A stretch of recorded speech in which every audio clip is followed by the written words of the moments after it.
Hi, my name is Elena Moore. I am the daughter my family erased. The daughter they never mentioned again. The one they whispered about behind closed doors and warned others not to trust. When I walked into my mother's funeral last spring, the room shifted like I had dragged a storm inside with me. My brother Marcus glanced over his shoulder, and when his eyes landed on me, he smirked. It wasn't a friendly smile. It wasn't relief or recognition. It was the kind of smirk that says, I won. You lost. You don't belong here. I felt every pair of eyes in that church pierce through me, some wide with shock, others narrowed with judgment. Cousins looked down at their laps. Aunts busied themselves adjusting their scarves. Even the neighbors, people I hadn't seen in a decade, leaned in to whisper to each other. I sat in the back row, alone, invisible, yet somehow the center of attention. The organ hummed low and mournful, but all I could hear was the thundering of my own heart. And then, just when Marcus rose to deliver his perfect little eulogy, the family lawyer stood up. He cleared his throat and said, "Before we begin, there is a letter addressed to Elena Moore." The entire church froze. I wasn't always the ghost of the family. Once I was the golden child. My mother used to call me her sunshine. She'd brush my hair in the mornings before school and tell me I had her smile. At night, she'd tuck me into bed with a kiss on my forehead and whisper, "You're going to do great things, Elena." And I believed her. Growing up, I poured myself into school. I loved reading, science projects, volunteering at the local library. I wasn't the smartest in the class, but I worked harder than anyone. My mother used to brag about me at church gatherings, and my father, though often distant, would nod with approval whenever my name appeared on an honor roll. But Marcus was different. He was charismatic, charming, the kind of person who could walk into a room and instantly have people laughing. Teachers adored him, neighbors admired him, and my mother often shook her head with a smile, saying, "He'll go far, that one." What no one seemed to notice was how often Marcus cut corners. He'd cheat on tests, charm his way out of trouble, borrow money he never returned. And when he got older, those little tricks turned into bigger lies. I first caught him when I was 19. I was home from college for the summer, helping Mom organize files for the family's charitable foundation. It was supposed to fund after-school programs for underprivileged kids in our town. But as I sorted through receipts and ledgers, something didn't add up. Thousands of dollars had been moved into accounts with names I didn't recognize. Transfers made on days Marcus was supposedly volunteering. At first, I thought it was a mistake, but then I saw his signature. Not once, but several times. I remember my stomach dropping, the paper trembling in my hands. This wasn't a careless oversight. It was deliberate. Marcus had been siphoning money from the very charity my mother loved, the one she'd built her reputation around. That night, I sat across from her in the kitchen, the evidence spread out on the table. My hands shook, but my voice was steady. "Mom," I said softly, "Marcus has been stealing from the foundation." She didn't even look at the papers. Her face froze, her lips pressed tight. After a long silence, she whispered, "Elena, don't. But it's right here. Look at the signatures, the transfers. This is serious." Her chair scraped against the floor as she stood up abruptly. "Do you have any idea what you're saying? Do you have any idea what this would do to us if people found out?" I blinked at her, stunned. "Mom, it's the truth." Her eyes filled with something I had never seen before, fear and maybe even anger. She shook her head as if I were the one who had lost control. "You've always been too dramatic, too sensitive. You imagine things, Elena. You twist them until they look worse than they are." "No, Mom," I whispered.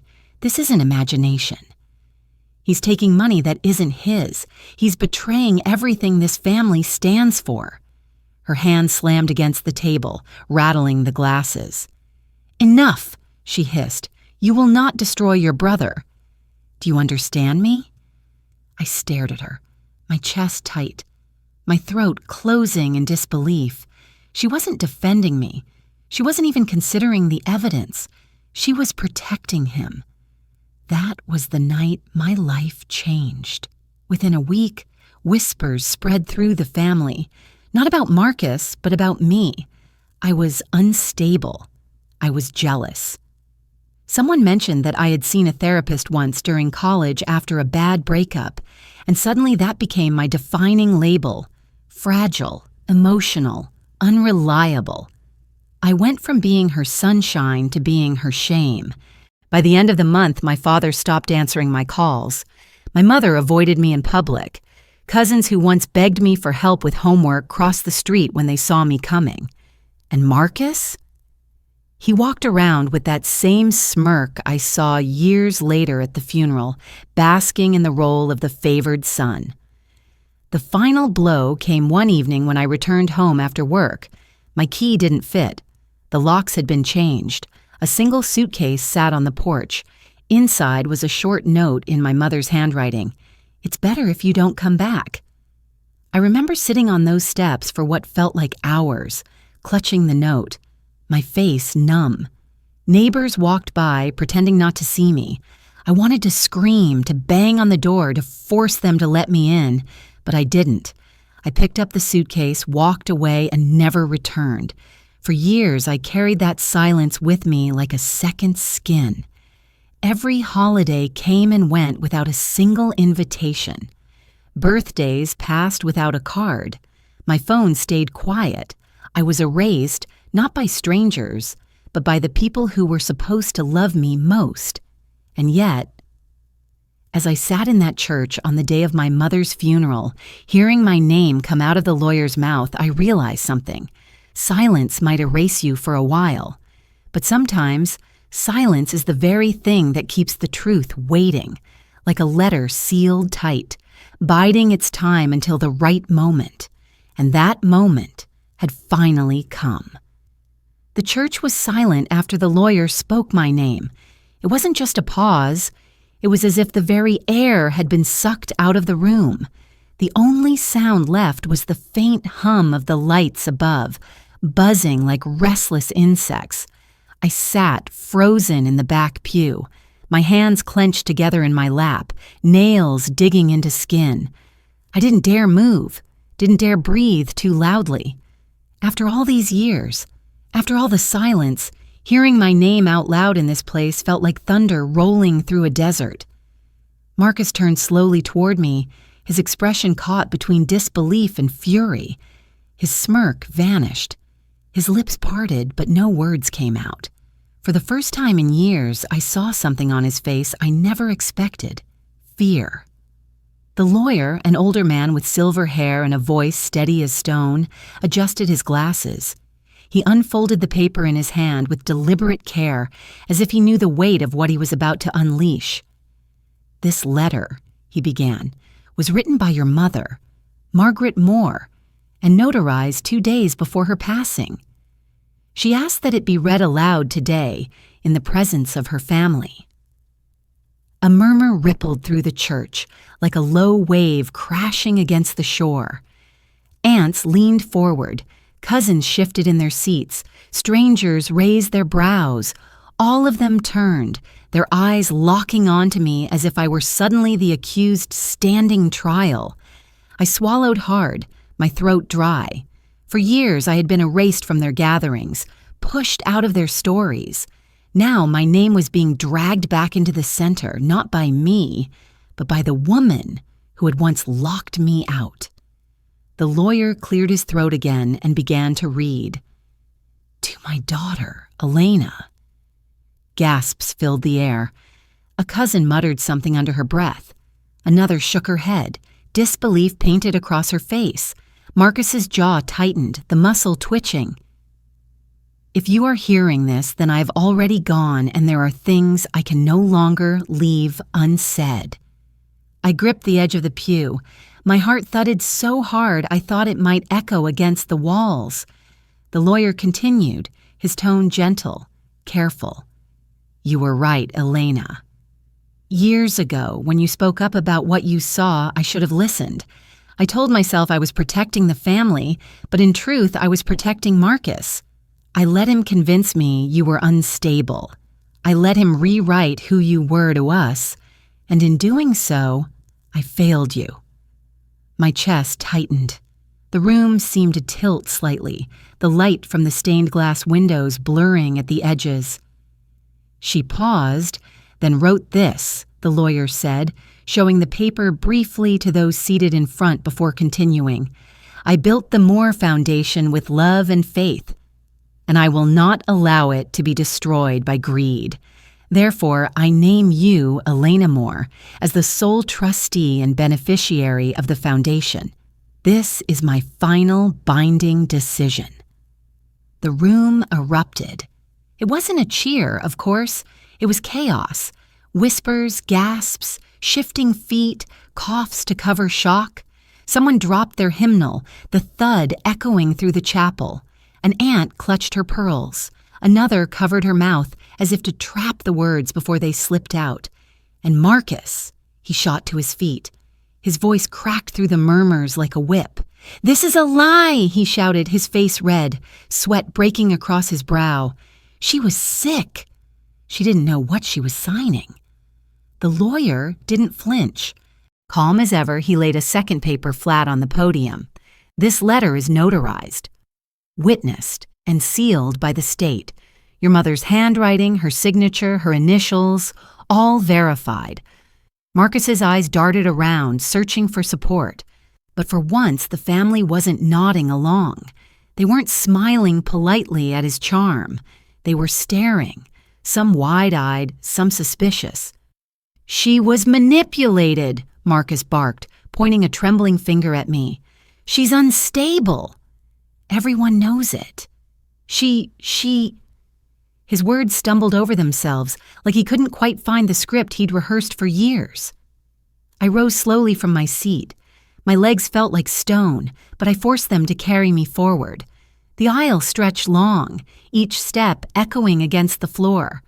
My palms sweated, my breath shaky, but I kept my eyes forward, not on Marcus, not on the whispers, but on the letter resting in the lawyer's hand. I reached the front row and stopped, just a few feet from my brother. For the first time in years, I stood level with him, not in the shadows, not in silence. The lawyer handed me a copy of the letter. The paper was warm from his hand, the ink slightly smudged where my mother's pen had pressed too hard. I stared at her handwriting, looping and firm, the same handwriting that once signed my school permission slips and birthday cards. For a moment, my vision blurred. I blinked hard. Not here, not now. Marcus's voice wavered, cracking under the weight of the silence pressing down on him. She was confused. You know she wasn't herself in the end. This is some trick. The lawyer raised his brows, unshaken. If you wish to challenge it, Mr. Moore, you may take it to court. But today, in this house, these are Margaret Moore's words, and they are final. The murmurs grew louder now, no longer whispers but hushed debates between relatives. Some shook their heads at Marcus. Others looked at me with something I hadn't seen in years. Curiosity, maybe even respect. I stood still, the letter trembling slightly in my hand. This wasn't victory, not yet. But it was something I never thought I'd have again. A voice. Marcus sank back into his seat, his face pale, his fists clenched on his knees. He didn't look at me anymore. He stared at the floor, as if the ground itself might open up and swallow him whole. And in that moment, for the first time since the night I was cast out, I realized the silence was no longer my prison. It was his. I sat down slowly, the letter still in my lap, the weight of it pressing into me like a heartbeat. Around me, the family buzzed with shock, denial, and disbelief. But beneath all that noise, for the first time in years, I felt something steady, something unshakable. The truth had been spoken, and it carried my name. The murmurs inside the church refused to fade. They swelled and broke like restless waves, crashing against the walls of the chapel. Some voices carried disbelief, others suspicion, and a few, just a few, carried something closer to relief, as if they had been waiting for Marcus to finally stumble. I sat there clutching the letter, my mother's handwriting burning into my palms. My throat was tight, my chest aching, but I forced myself to breathe. Slow, steady. Marcus, though, was unraveling. He surged back to his feet, his voice sharp, trembling with desperation. No, this isn't how it ends. She was confused. She was weak. She didn't know what she was doing. This... He jabbed a finger toward me, his hand shaking so hard the gesture looked more like a spasm. This is her manipulation. She's been planning this for years. Gasps followed, but not the kind he wanted. The kind that cut deeper. The kind that said, "We don't believe you anymore." The lawyer adjusted his glasses, his face calm, almost pitying. "Mr. Moore, if you continue to disrupt this service, I'll have to ask you to step outside. The document speaks for itself." But Marcus wasn't listening. His charm, the mask he had worn for decades, was slipping. His voice grew louder, rougher, as he pointed at relatives, desperate to rally them to his side. "You all know her," he cried. "She's unstable. Remember what she did. She saw a therapist. She... His words crumbled under their own weight. The cousins he pointed to glanced away. Aunts who once nodded at his every word now shifted uncomfortably, hands tightening around purses.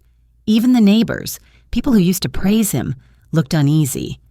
I rose to my feet again, the letter still in my hand. My legs shook, but I moved to the center aisle, the weight of the family's eyes following me. "Stop," I said quietly. My voice was soft, but it carried. The murmurs dulled, fading into silence. Marcus froze, his chest heaving, his face red with rage. "Don't you dare— stop," I repeated, firmer this time. The church held its breath. I turned to face the rows of relatives, the very people who had swallowed his lies for so many years. My voice trembled, but I let it tremble. Marcus laughed then, a hollow, jagged sound. "You think this changes anything? You think one letter will erase what everyone knows about you? You're nothing. You've always been nothing." I met his eyes. For the first time, I didn't flinch. "No, Marcus," I said, my voice steady. "I was nothing because you needed me to be. Because as long as I was silent, you could be everything. But that ends today."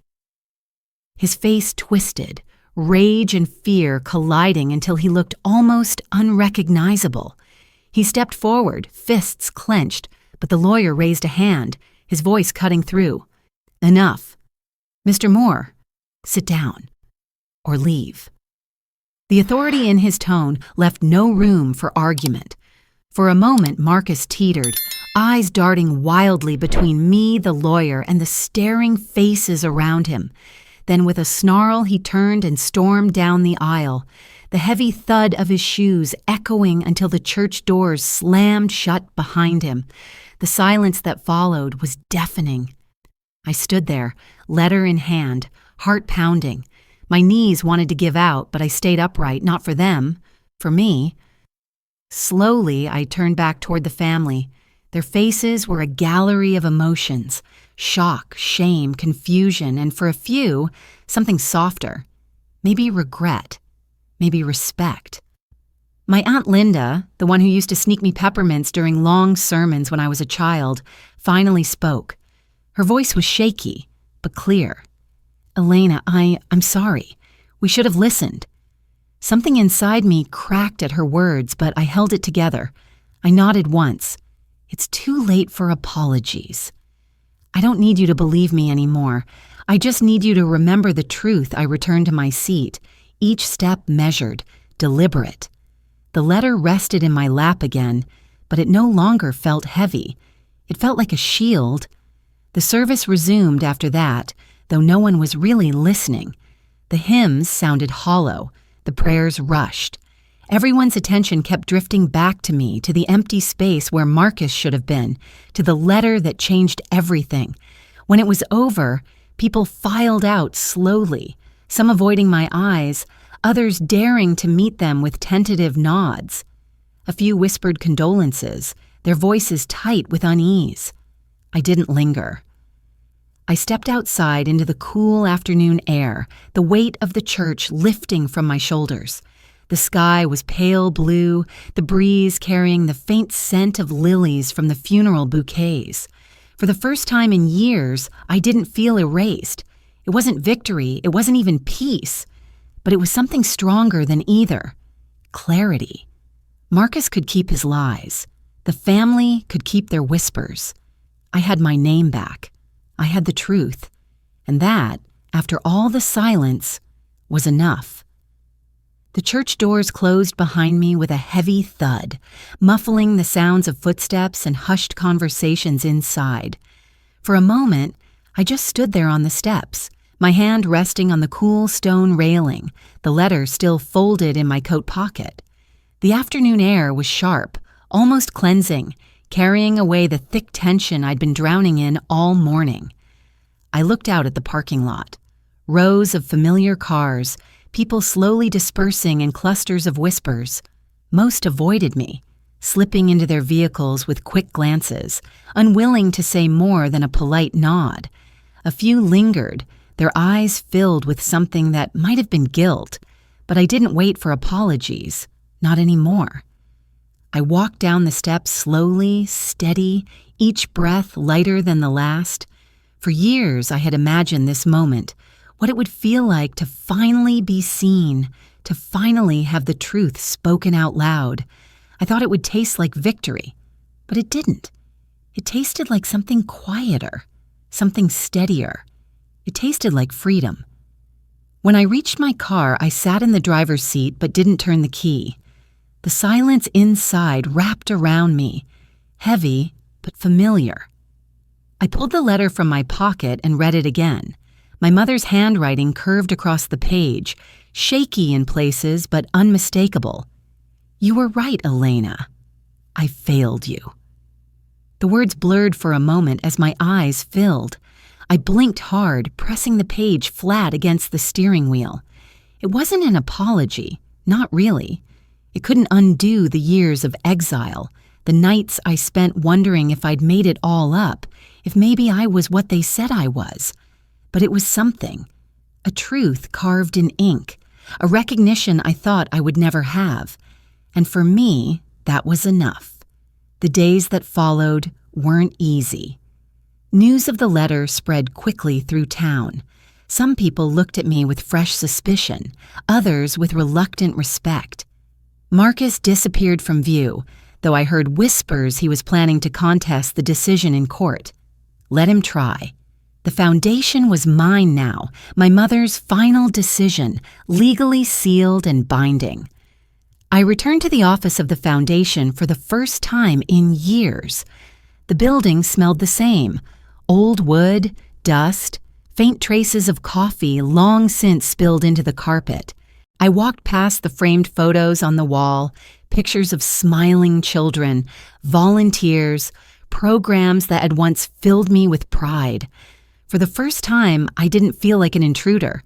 My name wasn't erased here anymore. It was written in ink. I stood in the director's office, the one Marcus had claimed as his own for years. His nameplate was still on the desk, polished and neat. I picked it up, held it for a moment, then set it aside. From my bag, I pulled out a small wooden box.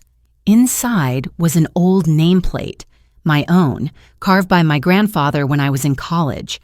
It had been buried in a drawer for years, hidden away like I had been. I placed it carefully in the center of the desk. The sight of it there, simple and solid, nearly broke me. Not because it meant I had won anything, but because it meant I had survived. That night, I sat at my kitchen table staring at the letter one more time. The house was quiet, but it didn't feel lonely anymore. It felt mine. I thought back to the years of silence, the birthdays ignored, the holidays spent alone, the countless times I bit my tongue because speaking the truth had cost me everything. And then I thought about what it had given me: strength, clarity, a voice no one could take away again. I realized then that the foundation wasn't just an organization to manage. It was a chance to rebuild. Not the family I had lost, but something better, something real. I opened my laptop, pulled up the foundation's old website, and began typing. A new mission statement: simple, honest, clear. This foundation exists for those who have been overlooked, silenced, or forgotten. For those who carry truth inside them and fear no one will ever hear it. This is a place where voices matter. All of them I hit save and leaned back in my chair. My chest loosened. My breath came easy. A week later, I visited my mother's grave for the first time. The grass was still fresh, the soil uneven. A bouquet of lilies lay across the headstone, their petals already curling in the sun. I knelt down, resting the letter gently at the base of the stone. "I don't know if you can hear me," I whispered. My voice cracked, but I let it. "But I read your words. And I heard you, finally. I don't know if I can forgive you. Not yet. Maybe not ever. But I'll carry the truth you gave me. That's enough." The wind stirred, soft and cool, brushing against my cheek like a touch I hadn't felt in years. I closed my eyes. For the first time since the night the locks were changed, I didn't feel like a ghost. I felt alive. As I stood to leave, I noticed a small group of children across the cemetery, laughing as they chased each other between the stones. Their voices carried light and free, cutting through the heaviness of the day. I smiled. Not because everything was fixed, not because I had found closure, but because I knew what mattered now. It wasn't revenge. It wasn't winning back the family that had turned away. It was building something new, something honest, something strong enough that no one could erase it again. That night, back home, I placed the nameplate on my desk and sat down with a notebook. I wrote one simple sentence at the top of the page: "The silence ends here." And as I wrote, I realized that for the first time in years, I wasn't writing for them. I was writing for me. Sometimes the people who should love us most are the ones who silence us first. Sometimes truth costs us everything. But if you hold on, if you refuse to bury who you are, the silence can become your strength. I wasn't erased, not anymore. I am Elena Moore.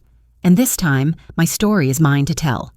Today, you've heard Elena's story, a story of betrayal, silence, and finally, truth. She lost her place in the family, but she never lost her voice. And in the end, it was that voice that gave her freedom. If you take one thing away, let it be this: silence doesn't have to define you. Your story matters, no matter who tries to erase it. Thank you for watching. If this spoke to your heart, please like, share, and subscribe.